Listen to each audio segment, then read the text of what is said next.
Avaliação de risco no patrimônio cultural.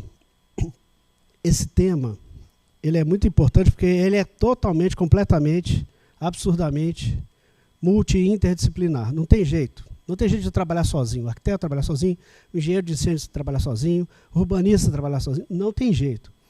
Né? Tem que juntar toda a galera para poder começar a fazer uma avaliação de risco. Porque eu tenho uma série de fatores que entram nesse processo. Né? Eu vou mostrar para vocês aqui.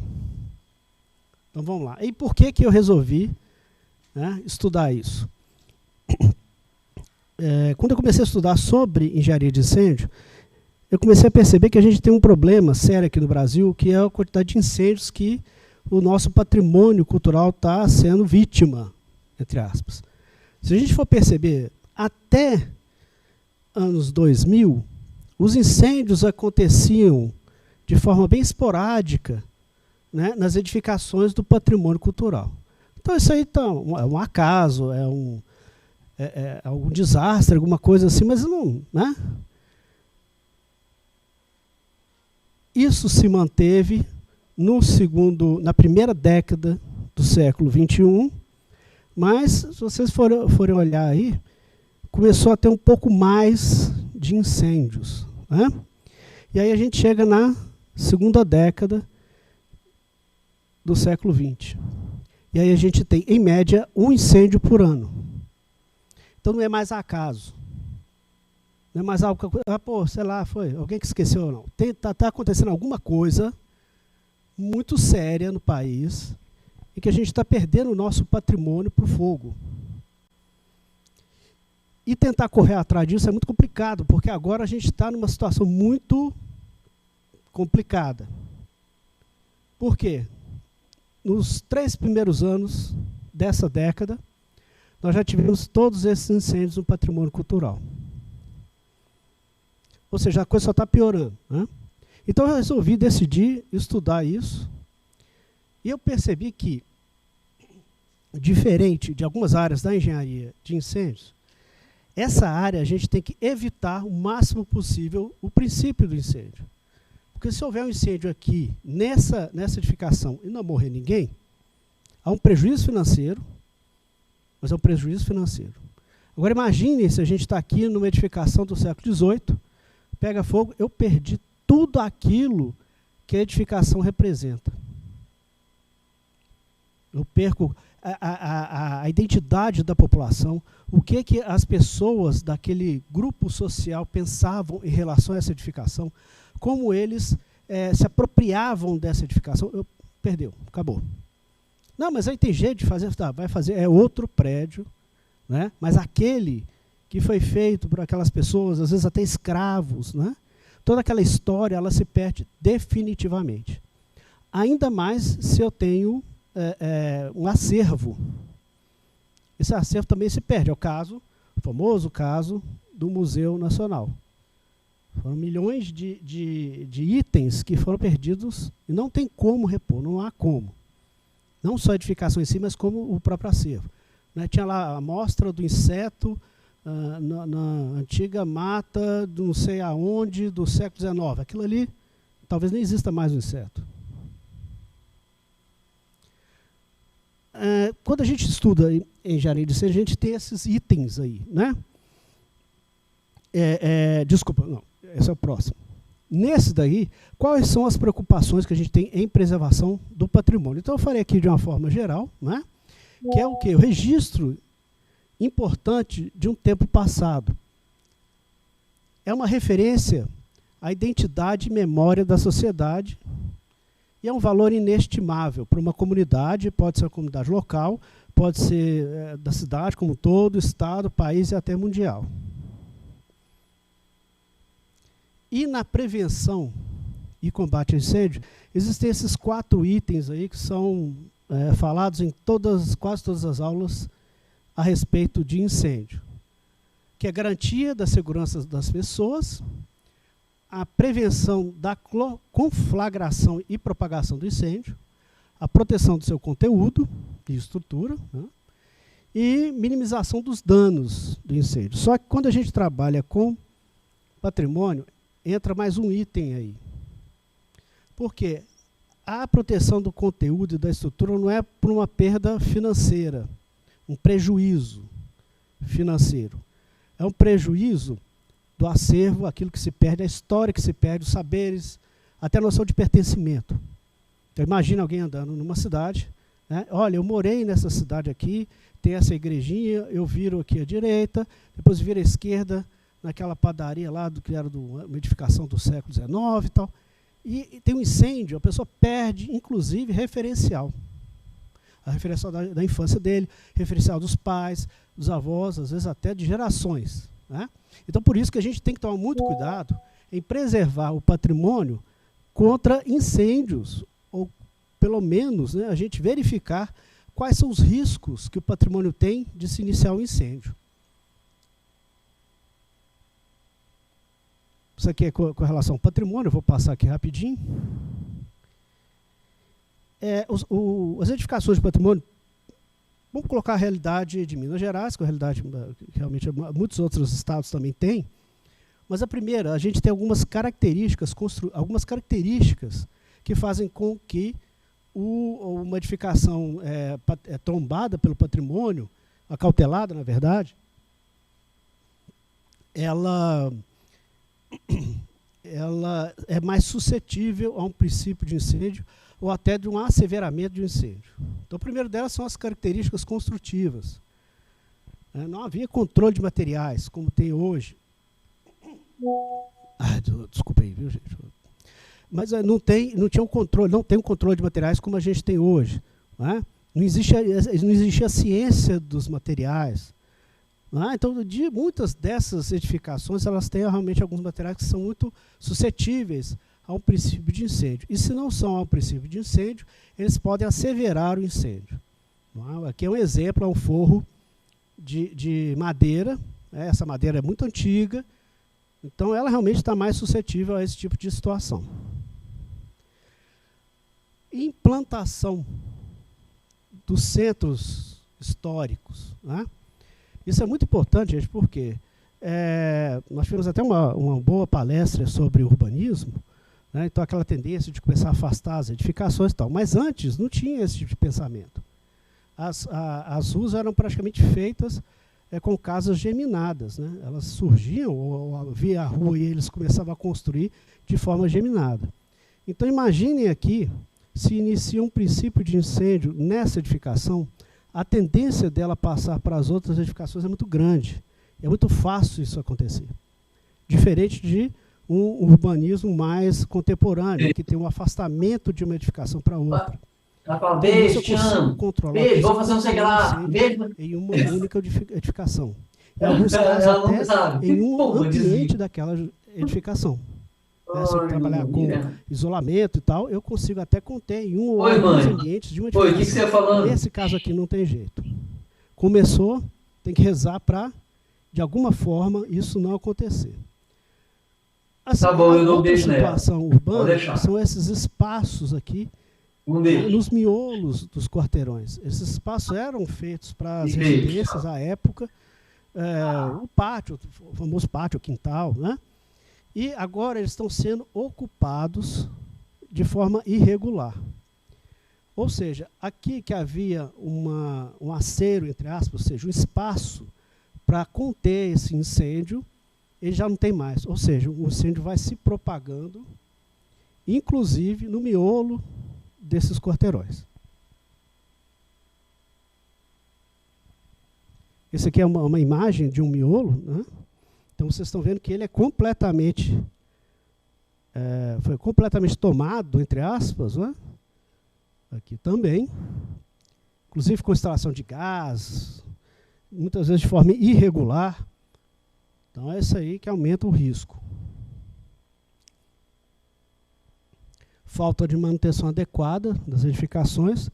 Então, as imagens, elas mostram por si o risco.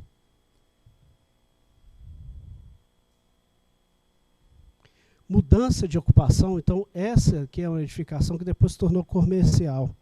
Então os eletrodutos, todos aqueles equipamentos que são necessários para a adequação do novo uso, eles são feitos de qualquer forma, sem seguir as normas, né? Então, isso pode aumentar o risco de um princípio de incêndio. As famosas gambiarras. Né? Então, é uma coisa assim que o brasileiro adora. Não, pode deixar que eu resolva isso. Quando alguém falar assim, gente, você sai correndo, tá? Pode deixar que eu resolvo. Essa aqui é um exemplo ótimo, né? Parece que a gente realmente não tem, o brasileiro não tem noção de risco. Ele não sabe o que é risco. Porque todo mundo vive em situação de risco, maior ou menor. Cabe a cada um aceitar o nível de risco. Então, se alguém pratica esportes radicais, ele tem um limite de risco muito maior. Ele corre mais risco. Tá? Mas isso aí é uma coisa que ele tem percepção. Porque se ele não tivesse percepção, é louco, é um suicida. Né?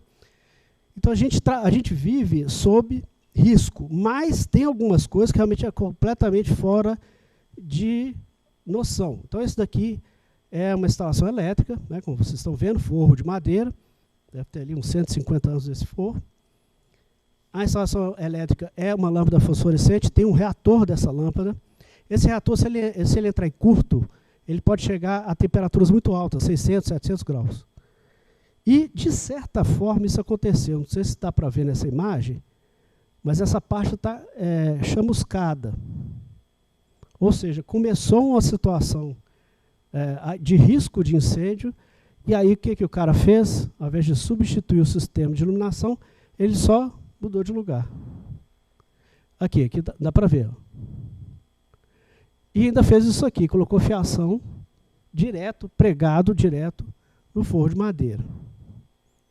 Gente, isso aqui é uma maldição, porque toda vez que eu dou aula, alguns alunos começam, não, agora eu reparo, tal. E imagina eu, né, que antigamente eu ia num restaurante em Ouro Preto, almoçar, né, jantar, curtir. Hoje em dia eu já chego num lugar falando, ali é perigoso. Cadê a sinalização de mídia? É um saco. Esse daqui, que eu tive a oportunidade de visitar esse local. E aqui já é outra coisa. Bom, existe realmente esse forro de palha. É um forro que está nessa edificação aí desde a sua construção, então tem uns 200 anos. E o cara colocou então esse sistema de iluminação que é inadequado. Então ele perguntou o que eu faço, tal, por quê? O Corpo de Bombeiros da cidade, onde está essa edificação, pediu para que tirasse esse forro e colocasse um forro de gesso para resolver o problema. Quer dizer, não passou na cabeça, tanto do Corpo de Bombeiros como do próprio proprietário, de que se ele substituísse o sistema de iluminação de acordo com as normas brasileiras e afastasse essa iluminação, ele seria uma coisa muito mais eficiente do que depredar o patrimônio, ou seja, tirar esse forro que está aí. Eu estou falando isso tudo, gente, porque foram coisas que eu comecei a observar, né, dentro desse meu trânsito com a engenharia de incêndio, o incêndio no patrimônio e avaliação de risco. Eu fui vendo que, se a gente trabalhar com avaliação de risco, esse tipo de situação ela é detectada e a gente pode agir antes do princípio de incêndio. Porque, como eu falei com vocês, depois que começa o incêndio, eu não tenho como controlá-lo. Né? Eu posso minimizar, mas é muito difícil controlá-lo. Por quê? Em função daquelas características que eu já mostrei para vocês aqui. Esse aqui é o máximo assim, do absurdo. Né? Então, esse aqui é o gerador a diesel no subsolo de um restaurante, todo fechado, junto com essa instalação de gás, fogão, tudo ali. Não pegou fogo, pensou, Deus, não, é porque Deus esqueceu. A hora que ele lembrar, instalação de gás totalmente inadequada, lugar fechado, né, sem ventilação. Então, realmente é um desconhecimento do risco que a pessoa está correndo. E se você chega e avisa, ela fica com raiva de você. Você está gorando, você está chamando energias negativas, seja o que for. Então, imagina quem trabalha com avaliação de risco. Né? A gente vê tudo quanto é problema que tem antes, aí a pessoa fica com mais raiva ainda. A ausência de sistemas de proteção contra descargas atmosféricas também é extremamente importante. E as empenas, isso aqui eu acabei criando esse item específico porque ele entra nos materiais, né? Mas empena, por quê? Existe um tipo de incêndio que a gente chama de apelido ele de caminho de gato. Que, vamos supor, tem um sobrado lá do século XVIII, geminado com demais outras edificações, e começa o incêndio no primeiro pavimento. A tendência desse incêndio é de subir. Se eu tenho pavimentos de madeira, né, a madeira ela entra em combustão tal, e aí entra em colapso. Entra em colapso, ou seja, o fogo vai de baixo para cima. Chegou aí, com esse tipo de empena, né, uma palha aí de 150 anos, 140 anos, ela não vai servir como isolamento. Então ela vai permitir a passagem do fogo para o outro lado. E ao passar o fogo para o outro lado, ela começa a incendiar a estrutura do telhado. A estrutura do telhado entra em colapso e aí faz o efeito panqueca. Então vai de cima para baixo. Ou seja, o fogo foi de baixo para cima, passou para outra casa e de cima para baixo. E aí vai. Então esse é um problema seríssimo. Isso é outra coisa também, quando a gente foi visitar essa edificação, assim, estava bacaninha, o lugar era bacana, todo arrumadinho. A gente foi em cada um dos pavimentos, né, tinha todo hidrante, tinha extintor, essas coisas todas. Quando a gente subiu no entrefor, falei, nossa, agora ferrou tudo. O cara mora aqui, o cara que toma conta da casa mora aqui, aí ele urina e deixa a urina. Ó. Então, isso aqui são mais imagens, né? Olha só isso aqui. Essa sujeira toda, sujidade, né? Junto com instalações. Se bem que a instalação até está dentro de eletrodutos, mas poderia estar num sistema muito mais arriscado. Então, isso é uma bomba relógio. Bom, então já falei aqui dos riscos, né? E que a gente tem que tentar evitar o incêndio, e daí o porquê de eu começar a trabalhar com avaliação de risco, né, para poder fazer a avaliação, a gente ter um diagnóstico e propor prognósticos, para que as edificações fiquem o mais possível seguras. Obviamente que isso não vai impedir o incêndio, mas eu minimizo a probabilidade. Então a gente sempre trabalha com probabilidade nesse aspecto. Eu vou reduzindo a probabilidade. Pode ser que a edificação mais segura seja a de um princípio de incêndio, mas pelo menos eu consegui reduzir o risco daquilo que é palpável, que é visto. Eu não posso prever, por exemplo, incêndio criminoso. Eu não posso prever que, de repente, uma pessoa vá lá naquela edificação e coloque vários eletrodutos, vários eletrodomésticos numa única tomada, sobrecarrega a tomada, faça instalação de ar-condicionado completamente fora das normas. Não dá, às vezes, para prever isso, né? Se isso aconteceu depois da avaliação. Mas, pelo menos, na avaliação, a gente tem condições de verificar essas questões. E, a partir do momento que eu verifico essas questões, então eu utilizo algumas metodologias que são importantes para isso, que a gente pode utilizar, que nos ajuda a fazer uma avaliação de risco. Mas, voltando aqui, no patrimônio cultural ainda tem outro problema, né? Como é que eu vou, então, colocar equipamentos de segurança? Né? Como é que eu vou adequar as normas existentes? Na verdade, quando não tinha normas, era mais complicado ainda. Hoje em dia tem algumas normas que a gente pode se basear. Mas o fato é que, no patrimônio cultural, eu tenho, dentre várias coisas que são colocadas nas cartas patrimoniais, eu tenho esses três aqui, que é a demarcação de contemporaneidade, reversibilidade e coadjuvância. Isso daqui me permite fazer alterações no patrimônio ou adequações no patrimônio para que eu consiga minimizar o risco de incêndio. Muitas vezes eu não consigo deixar a edificação de acordo com as normas e tudo mais, mas eu consigo minimizar o seu risco. E esse que é um exemplo muito bom desses três itens. Primeiro, isso aqui é uma edificação lá em Madrid, do século XIX, mas a gente pode perceber que essa portada aqui, ela é contemporânea. Por quê? O uso da estrutura metálica, o próprio vidro, né, a forma como ele é utilizado, e também ele serve como proteção contra incêndio. A gente tem aqui barra antipânico, ou seja, ele demarca a sua contemporaneidade. A gente sabe que isso aí é do final do século XX e início do século XXI. Então ele não falseia, ele não disfarça. É reversível, porque ele pode ser retirado, e é coadjuvante.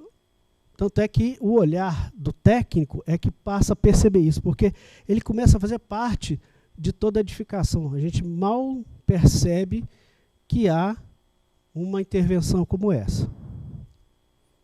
Então, muito do que se fala, esse aqui é um outro exemplo, muito do que se fala a respeito da impossibilidade de adequação das edificações históricas ou edificações acauteladas para aumentar o risco, aumentar a segurança contra incêndio, a gente pode entender que isso daqui é uma, entre aspas, brecha.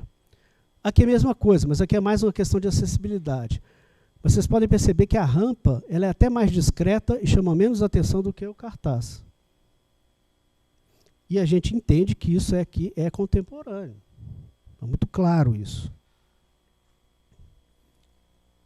Isso aqui é para puxar o saco do João Paulo, isso aqui é Lisboa, Castelo de São Jorge. Mas, na verdade, assim, realmente os portugueses eles sabem trabalhar muito com isso, de uma forma muito discreta, né? Então, isso aqui é uma saída, e vocês podem perceber que ela é bem discreta, né? É contemporânea, ou seja, segue todos aqueles padrões, esses 3 padrões que a gente tem aí. Esse é um outro exemplo, eu gosto muito desse exemplo. Aqui é o Reina Sofia, e aqui é a escada de rota de fuga. Ela é toda em vidro, né, como vocês podem reparar aqui. Ou seja, isso aqui, inclusive, nem século XX, isso é século XXI mesmo. É o tipo de vidro que é resistente a altas temperaturas, que é de segurança, ou seja, uma tecnologia nova. Então, segue todos esses 3 preceitos que tem aqui. E realmente eu estava passando aqui na rua, quase que eu não percebi isso. É claro, se eu tivesse entrado nessa rua, eu iria ver. Mas como eu passei, eu nem quase percebi isso. Ou 2 conceitos que a gente tem que entender, né? A primeira delas é obviedade de rota de fuga. Quando eu estou numa edificação nova, não me interessa se é óbvio ou não, né? A norma pede e realmente é importante colocar a sinalização de emergência, sinalização de rotas de fuga, onde é que estão os equipamentos, né? Mas, numa edificação do patrimônio cultural, a gente tem que começar a atentar para isso aqui, que é a obviedade de rota de fuga. Então, imaginem uma igreja, né, do século XVIII, que tem uma portada enorme, gigantesca, é a única entrada. Ou seja, as pessoas que já tendem a querer sair por onde entram, também só tem aquela saída. Para que eu vou colocar um monte de plaquinha, saída, saída, saída, saída? Eu só vou estragar o patrimônio, eu vou poluir o patrimônio. E esse aqui é um exemplo muito interessante. Isso aqui é um restaurante muito pequeno, talvez do tamanho disso aqui. 3 saídas, a gente senta quase do lado de fora, e com esse monte de saída de emergência, tudo, né, esse monte de coisa. Então, tem que ter um bom senso. Isso vai ser importante mais para frente. É aquilo que eu estava falando de poluição. Né? Também, isso é importante, porque eu tenho aqui o extintor está aqui, mas tem esse equipamento que chama muito mais atenção. Né? Então, se eu necessitar desse equipamento, vai ser difícil. Já é difícil, na minha opinião, a pessoa entender que aquele extintor é ABC, né? Só quem é treinado. E para que serve o BC? Eu não posso usar, por exemplo, tudo bem, mas eu não posso usar para queima de papel. Aí começa o incêndio de papel, vou lá, eu estou usando o equipamento de forma errada. Né? Então, isso aí, já é difícil a gente entender aquele extintor, quanto mais nessa poluição toda aqui. Então, como eu falei com vocês, eu comecei a estudar a questão de como fazer a avaliação do risco para poder evitar que isso aconteça. que o incêndio aconteça e destrua mais o patrimônio. E aí a gente depara com 3 tipos de abordagens, de métodos de avaliação de risco. Quantitativo,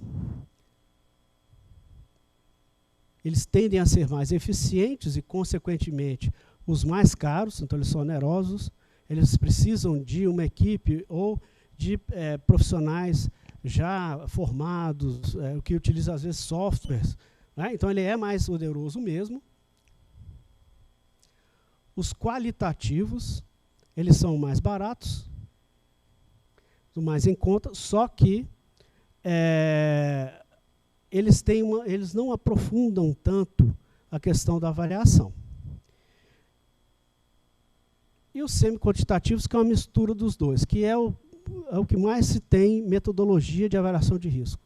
Exatamente porque eu tenho um certo aprofundamento, eu tenho que ter um certo conhecimento de algumas áreas da tecnologia, da ciência do incêndio, mas eu também tenho uma série de números que vão me ajudar a fazer com que eu faça a avaliação de uma forma mais rápida.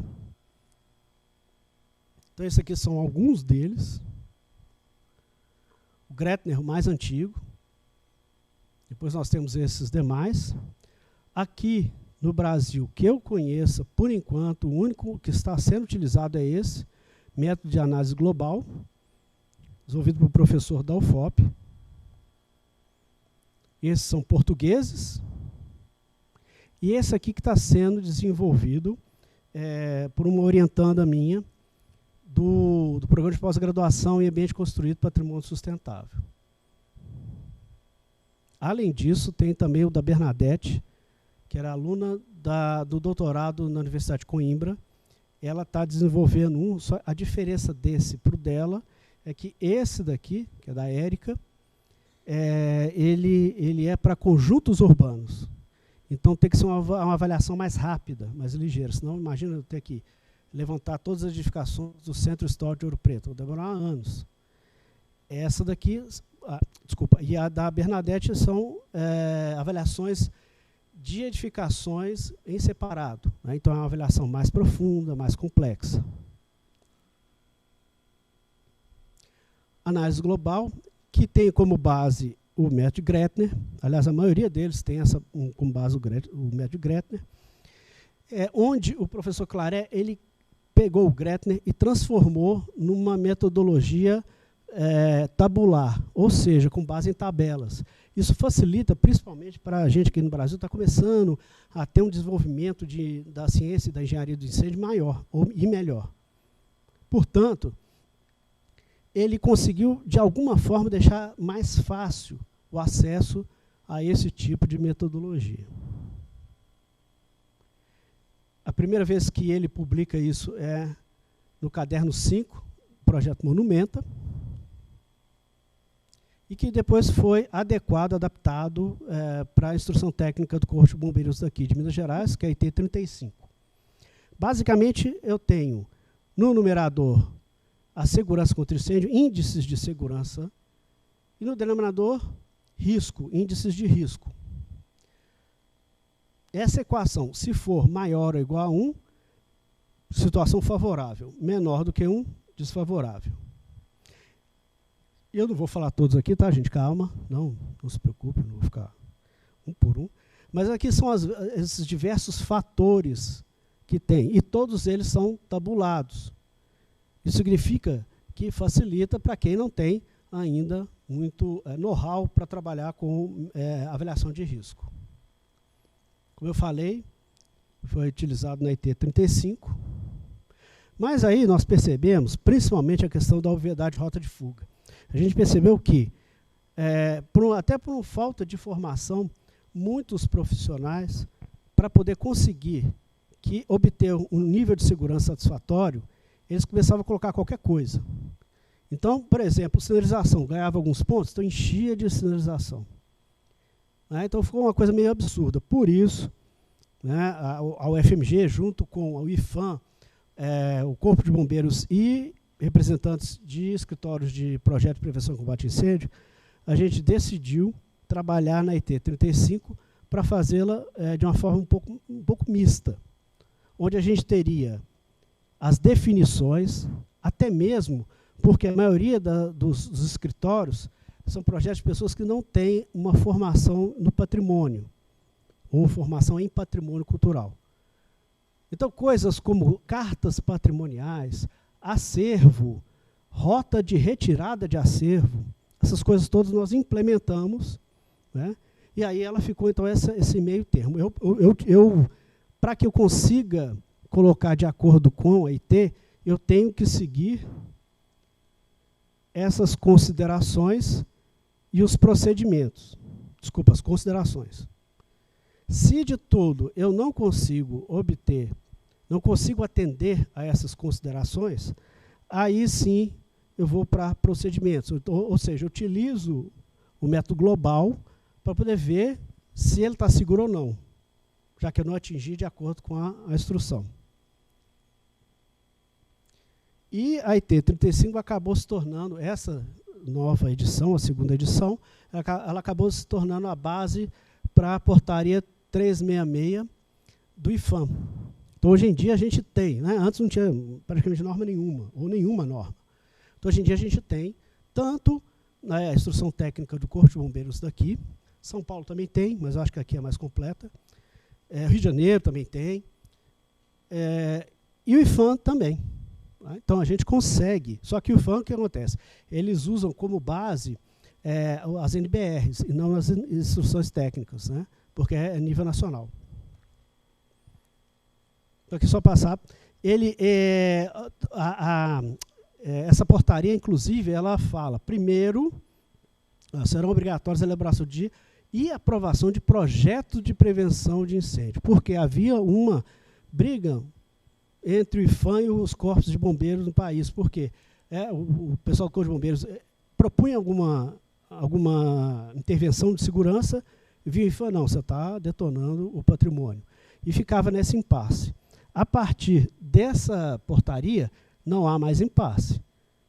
Ou seja, o próprio IFAM está falando que é obrigatório a aprovação dos projetos de prevenção para bens acautelados pelo IFAM, conforme estabelecido na legislação local de prevenção e combate a incêndio.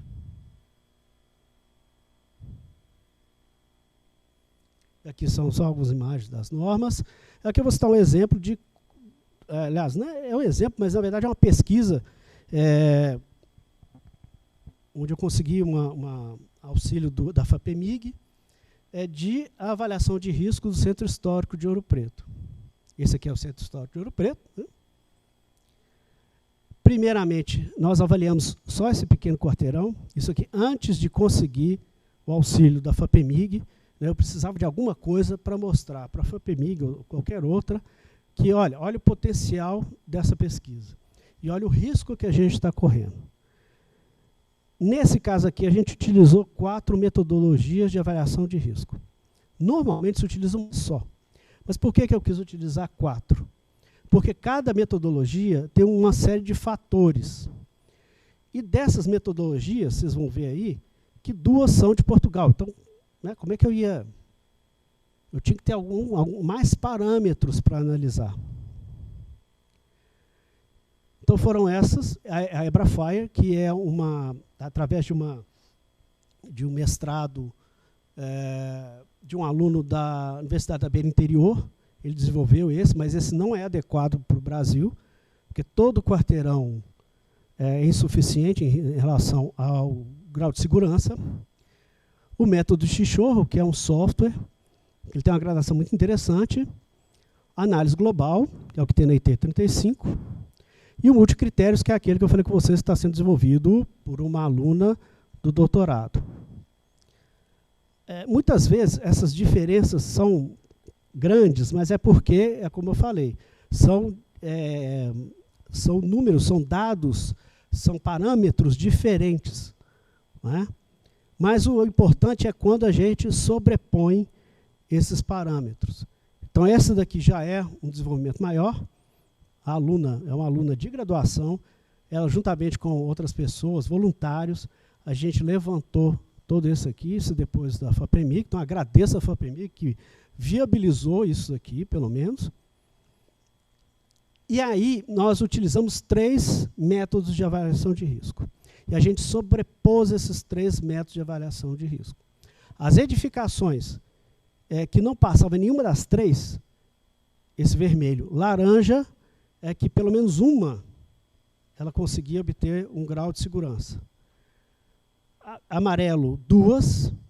O verde, todas as 3 metodologias indicaram segurança contra incêndios. Então, aí a gente pode reparar aqui, somente 3 desses 57, das 57 edificações avaliadas, somente 3 são seguras em todas as metodologias. Então, a gente começa a ter, isso aqui é uma pesquisa no início, a gente tem ideia, depois de obter esse diagnóstico, a gente começar a propor prognósticos. Isso aqui, em plataforma GIS, pode gerar uma série de outras informações.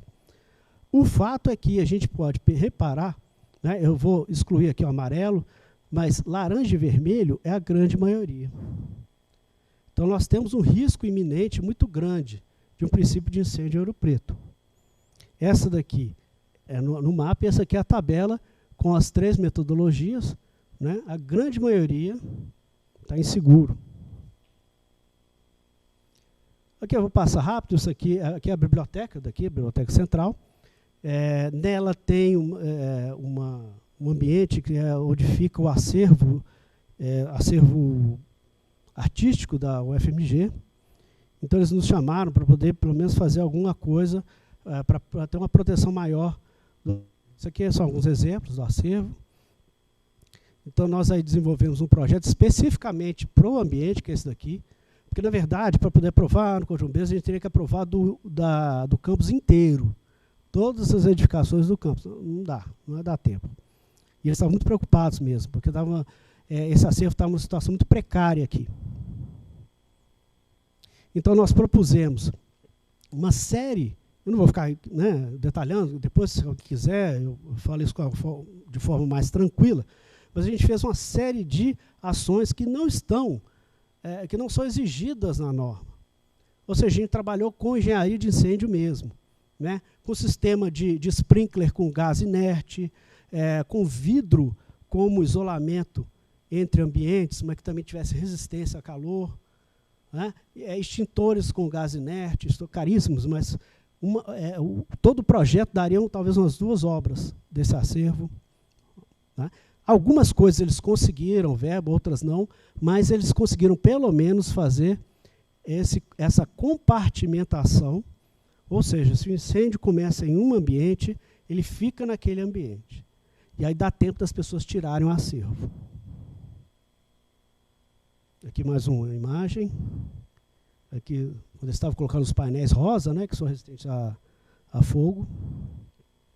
Esse daqui é uma avaliação de risco na Funarte, daqui de Belo Horizonte. Aqui é a casa do conde, da baronesa, de alguém assim. Ali pertinho da estação, a estação está aqui. Aqui é uma imagem mais próxima, então eu fiz a avaliação de risco de incêndio desses galpões que tem aqui. Isso aqui é a imagem dos galpões. Aqui é a implantação, seria implantado mais alguns equipamentos. A gente fez o projeto, Prevenção e Combate a Incêndio, de acordo com a IT 35. E agora, então, vou mostrar alguns videozinhos aqui. Deixa eu ver se ele... Que são simulações computacionais. Vamos. Eita. Eles se recusam.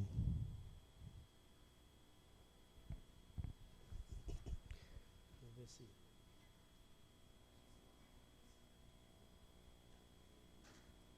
Você salvou os vídeos aqui? Então são vídeos de simulações utilizando softwares, onde a gente simula o deslocamento de fumaça e evacuação de pessoas. Essa daí é de um daqueles galpões, de maior risco, né? Seria um daqueles galpões que eu falei, o último exemplo que eu mostrei para vocês. Então, em princípio de incêndio, a gente colocou um box ali com a carga de incêndio específica ali, né? eu deixei um tempo, ΔT, para que as pessoas percebessem o princípio de incêndio, existe essa diferença de tempo, e aí começa a evacuação, na imagem à esquerda. Por enquanto a fumaça é quase imperceptível, né? E ela começa a acumular ali no forro do telhado. Eu não posso dizer que esse software é totalmente seguro e tal, mas dá para a gente perceber que dá para evacuar as pessoas antes que a camada de fumaça comece a ficar numa altura muito arriscada, não é? Então está todo mundo saindo e a camada de fumaça começa a acontecer agora. A imagem está um pouco escura. Então, isso é um tipo de avaliação de risco, né? Só que ela é uma avaliação de risco mais onerosa. E aí continua a camada de fumaça. É isso. Ou seja, todo mundo já deu um bom tempo para que as pessoas pudessem evacuar.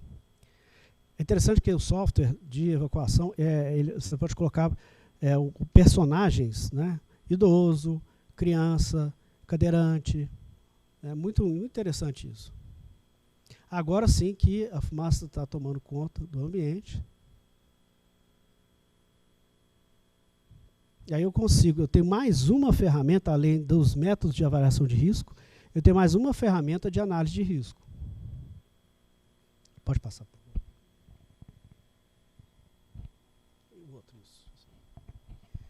Esse já é uma avaliação de uma cadeia aqui em Minas, que tem as duas coisas, né? Evacuação e fumaça ao mesmo tempo. Então começa a fumaça ali acima.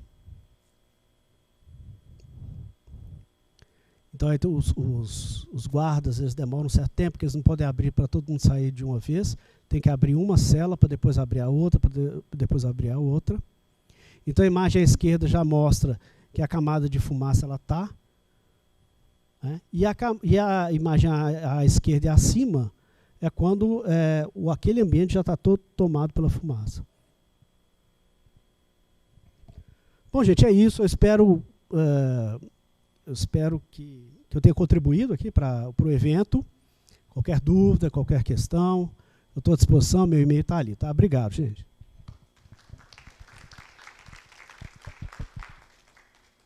Paulo, parabéns pela palestra. Pois, risco de incêndio é algo em património, é algo que a gente tem em Portugal, assim há muitos anos, não é? E aprendemos com o incêndio do Chiado em Lisboa, não é? Em que o incêndio começou num prédio, nomeadamente no edifício do Grandela, que era um prédio, portanto, tipo atacadão, que vendia tudo, desde eletrodomésticos, roupas, etc. E depois foi-se propagando de prédio em prédio, destruindo, portanto, a zona do Chiado, em Lisboa.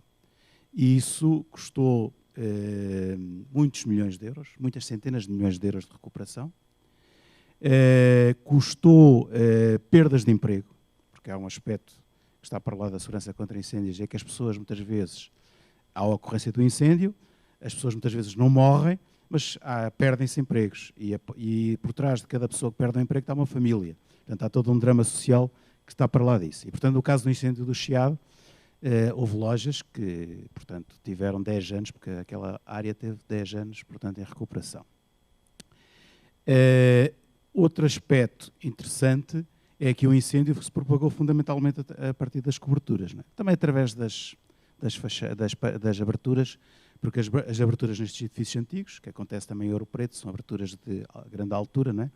E, portanto, conseguem a radiação que é emitida pelas fachadas, devido à diferença, portanto, a distância é pequena, leva a que haja deflagração no incêndio na fachada contígua. E acontece fundamentalmente pelas coberturas, por um aspecto que tu mostraste aqui, que as pessoas têm muita tendência de acumular tudo o que é lixo na cobertura. Tudo aquilo que algum dia há de ser utilizado, que a gente acha que pode vir a utilizar, a gente joga para a cobertura, não é? E, portanto, as coberturas são autênticos barris de pólvora, por assim dizer. E, portanto, isso propaga-se através das coberturas. Há um aspecto interessante no incêndio do Chiado, que há um prédio que era e é ainda a sede de um banco português, que tinha, um edifício histórico, mas que tinha sofrido uma remodelação. E a remodelação que tinha sido feita, portanto, toda a parte interior da estrutura, que era em madeira, passou a ser em concreto, etc. Portanto, manteve-se a traça original do edifício, mas fez toda uma reabilitação. E, na altura, criaram-se paredes, por assim dizer, laterais, de confinamento, em concreto, e essas paredes foram subidas acima das coberturas dos outros edifícios, julgo que 60 ou 80 centímetros, já não me recordo bem. Mas isso foi muito criticado pelo património, pelo Instituto do Património, portanto, sim, português. Mas não sabe porquê, né? E pela própria Ordem dos Arquitetos, criticou muito isso, etc. E o que é facto é que todos os outros prédios arderam e aquele não ardeu. Portanto, aquilo foi uma ilha, praticamente, aquele edifício funcionou ali como uma ilha, que não teve, portanto, um incêndio. E, portanto, a segurança contra incêndios no património às vezes é difícil de implementar estas regras, por assim dizer, que elas podem ser implementadas de forma harmoniosa, tendo em conta o património, mas às vezes, eu acho que por trás destes institutos do património, e eu falo no caso português, às vezes há um bocado de falta de conhecimento em termos da segurança contra incêndios. E um bocado por falta de conhecimento, às vezes exigem-se coisas que não são compatíveis. É um bocado isso que tem acontecido. Só para finalizar, com o caso do incêndio do Chiado, toda a regulamentação em Portugal, portanto, de segurança contra incêndios foi alterada. E hoje em dia, eu quase que diria, e posso dizer que as zonas históricas estão mais ou menos protegidas em termos de incêndio. Mas foi a partir do incêndio do Chiado, portanto, nós aprendemos com os erros. Volto a dizer, hoje quem vai à zona do Chiado de Lisboa vê que é uma zona completamente reabilitada, portanto, os edifícios que lá estavam foram reabilitados segundo a traça original. Portanto, aquilo que antes do incêndio era impossível de fazer, teve que ser feito depois. Portanto, a tal intervenção naquele edifício que o Instituto do Património criticava e que foi feita depois à posterior nos outros edifícios todos, portanto, com todos esses custos. E, portanto, eu, aqui em Minas Gerais, olho muito para isso, né, há aqui várias cidades que têm um pouco, portanto, dessa configuração, portanto, de Portugal, não é? E eu acho que há tudo para fazer. Eu acho que vocês ainda não tiveram, por assim dizer, um grande incêndio, de vez em quando arde um edifício, etc., mas ainda não tiveram, por assim dizer, um grande incêndio numa zona histórica. Isso. No dia em que tiveram um grande incêndio numa zona histórica e a zona histórica desaparecer toda, aí passa-se a olhar de outra forma, né? De certa forma. Há um aspecto curioso que tu me mostraste aqui naquele trabalho de Ouro Preto, em que mostraste ali um prédio, mais uma questão, que disseste que o prédio, portanto, que verificou todas as metodologias, que é o edifício 40. A questão que eu te colocava é, esse edifício não teve um incêndio. Qual edifício? 40, o 40, naquele mapa, planta que tu apresentaste com os edifícios. Ah, tá, esse aqui. Deixa eu ver. Esse aqui. Este aqui, 40, não teve um incêndio. Esse foi esse que teve. E portanto, este verde... foi esse? Foi esse, que é o antigo Hotel Pilão. A sorte de não ter acontecido um chiado aqui no Brasil é porque o Hotel Pilão está no ponto mais alto da rua, então não houve a transferência do incêndio para as demais edificações, e aqui tem um beco. Então, essa distância aqui foi o bastante para poder impedir a propagação do incêndio. Senão, ele ia tranquilamente, se fosse ao contrário, que pensasse aqui, ele ia pegar todo esse quarteirão aqui. Então, a gente não teve chiado por sorte. E para além da proteção destas zonas, há um aspecto que para nós foi muito importante e muito vincado, que tu não referiste aqui, que é, por assim dizer, a educação das pessoas, em termos de segurança contra incêndios. O que nós notávamos, e temos notado as avaliações de risco de incêndio que fazemos das zonas históricas, e quase todas as zonas históricas, eu diria todas em Portugal, foi feita a avaliação do risco de incêndio. E foi feita a avaliação do risco de incêndio porque aqui há 20 anos atrás foram criados os planos de contingência municipal. A União Europeia obrigou que todas as cidades, portanto, europeias, tinham que ter um plano de contingência municipal. E portanto, é que foi feita para todas as cidades, incluindo as portuguesas, obviamente, houve uma certa resistência a elaborar esses planos de contingência municipal. E depois a União Europeia disse, olha, vocês ou elaboram os planos de contingência municipal, ou então não recebem determinados conjunto de fundos. E então toda a gente andou a fazer, portanto, a criar, elaborar os planos de contingência municipal, que tem a parte também do risco de incêndio nas zonas históricas. Por acaso, gosto de contar este episódio, que é para verem que não é só no Brasil que isso acontece, também acontece em Portugal. Houve cidades em Portugal que, à pressa a fazer o plano de contingência municipal, copiaram do município vizinho e nem sequer alteraram o nome das cidades, das terras. Foi copy-paste. E, portanto, esses são os primeiros planos de contingência municipal em algumas cidades portuguesas que estão na internet. Agora não, já estamos na segunda geração, isso já foi tudo alterado, já foi tudo corrigido, mas os planos de contingência municipal de primeira geração nem sequer tinham esse aspecto em conta. Por assim, estavam errados alguns com as cidades do município vizinho, etc. Para finalizar sobre, portanto, essa questão da educação, só te contar também uma história. Numa avaliação de risco de incêndio que nós fizemos, andámos com o comandante dos bombeiros a visitar, portanto, os edifícios todos lá nessa zona.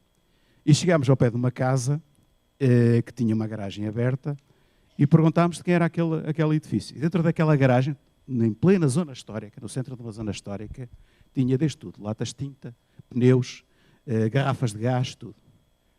Quando fomos a ver, era do próprio comandante de bombeiros. Portanto, às vezes são os piores. Portanto, isso revela o cúmulo da falta de cultura. Exatamente. É um problema aqui muito sério, né? Como eu falei, a gente tem um problema de cultura, de entender o risco que a gente está correndo, e no patrimônio é dessa forma mesmo. Inclusive, eu tive dificuldade. Primeiro, para fazer esse trabalho, eu não podia falar que eu ia fazer uma avaliação de risco de incêndio. Senão eu não ia entrar em lugar nenhum. Porque eles iam achar que eu ia depois pegar esse material, levar para o Corpo de Bombeiros, eles serem multados pelo Corpo de Bombeiros, pelo IFAM. Né? Então, assim, eu chegava, olha, a gente está fazendo um trabalho da FMG. Né? Fomos expulsos de um deles, sem... Né? Assim, não tinha falado que era de avaliação de risco, a gente foi expulso de um, mas, em compensação, a gente foi recebido por uma senhorinha, que ela convidou para entrar, mostrou a casa toda. Né? Mas isso acontece, ela tem muita resistência. E é uma coisa séria, porque deveria ser o contrário. Né? Por favor, vem aqui, avalie para eu ver o que eu tenho que fazer.